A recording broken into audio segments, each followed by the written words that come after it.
By knowing your name and what organization you represent.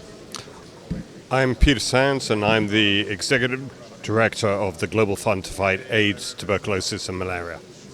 So tell us what this partnership, this new partnership is about and what it holds for Nigeria. The purpose of this visit is to demonstrate and underscore our commitment, and not just that of the Global Fund, but in deep collaboration with our partners at PEPFAR and the US Presidential Malaria Initiative, to support realization of the vision of this new administration when it comes to health. So we've been meeting with the Honorable Coordinating Minister for Health, Dr. Ali Pate, and discussing his priorities and how we can align behind those priorities to make them happen. Yeah, so you represent the Global Fund.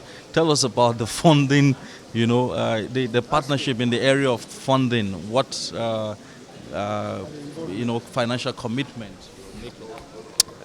Nigeria is the largest recipient of Global Fund financing of any country in the world.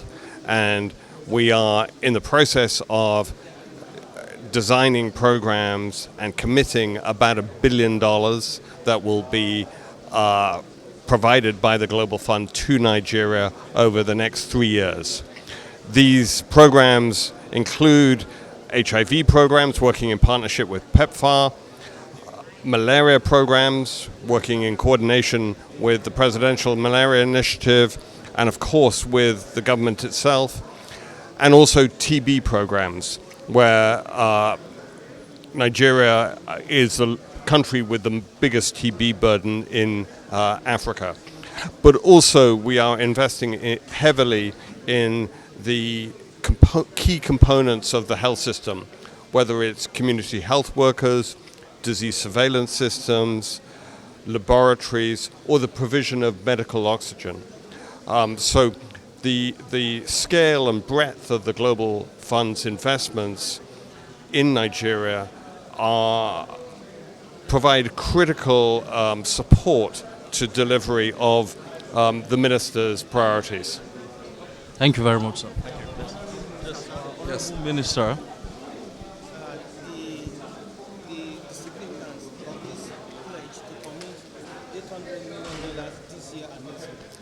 Well, this visit symbolizes the confidence, the alignment that our global partners have around the vision of our President Bola Ahmed Tinubu, and his desire to transform Nigeria's health system to improve the health and well-being of Nigerians.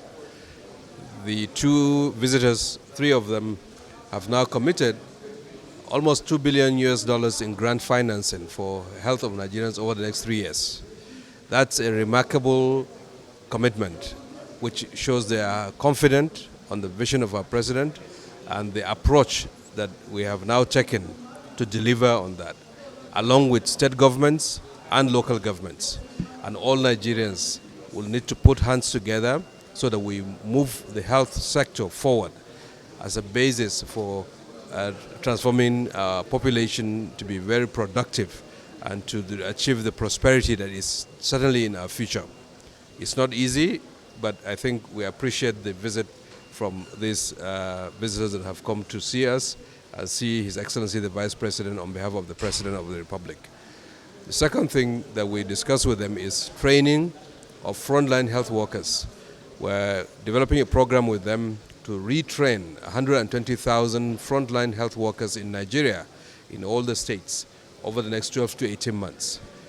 These workers will be trained, who will serve population in the grassroots through a primary healthcare system that we have, working with the state governors and local governments. That's an important contribution to build Nigerian healthcare system to be more resilient, to deliver on HIV, on TB, and importantly on malaria, because malaria affects our people. We know that there's a problem with the burden of malaria in our country. So thank you very much. So we want to start with you. We'd like to start by knowing your name and what organization you represent. I'm Ambassador John Nkengasong. I'm the United States coordinator for the global HIV/AIDS program in the world. I also represent the Bureau of Global Health Security. So tell us exactly why you are here today. We are here to lend our support to the new administration in the fight against HIV/AIDS, tuberculosis, and malaria. We have a strong partnership with the government of Nigeria in all three domains, especially in the area of HIV/AIDS, which I oversee. And over the last close to 20 years, we've invested about $7.8 billion in supporting your fight against HIV/AIDS. We want to assure the government of Nigeria that we will continue to work with them under their leadership as they chart a new direction for the health outcomes in the country. This money globally on Nigerian for Nigeria. Over the last 20 years, we've invested that amount of money in Nigeria, and we are committing another $400 million this year, and subsequent year another $400 million, making a total of about $800 million over the next 2 years in supporting the HIV fight in Nigeria. Thank you very much, sir. So, I would like to know your name and what organization you represent. Sure, my name is Dr. David Walton. I'm the U.S. President's Malaria Coordinator, the U.S. President's Malaria Coordinator with the U.S. President's Malaria Initiative. So we also would like to hear from you what this visit is about. As Ambassador Nkengasong said, we are absolutely committed as the U.S. government to align behind this new administration and support their efforts to accelerate progress on but not only the three diseases that we represent, HIV, TB, and malaria, but also holistically, overall, how can we help Nigerians achieve greater health overall? I happen to focus on malaria, which, as we all know, is a very significant problem in this country. Nigeria has the distinction to be one of the biggest sort of burden of malaria in the world.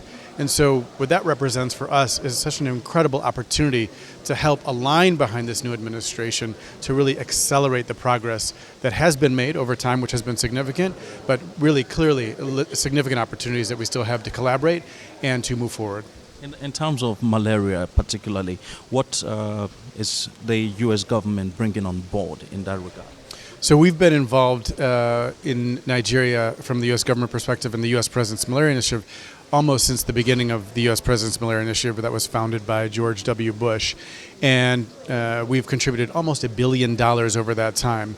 And so we're involved in 11 states, along with our partner, the Global Fund, who's involved in 13 states, really thinking about how we can get commodities to people. So the medicines, ACTs as we call them, the rapid diagnostic tests, the bed nets, the indoor residual spraying, the insecticide that we're spraying. So what we want to try to do is twofold. Number one, we want to protect people from ever getting malaria, right, by protecting them from being bitten. But number two, if they do get malaria, we want to be able to have rapid diagnosis, so quick diagnosis with a rapid test, and then treat them as quickly as possible to try to prevent the complications of malaria, which can result in death for the two most at-risk groups, which are children under 5 and pregnant women.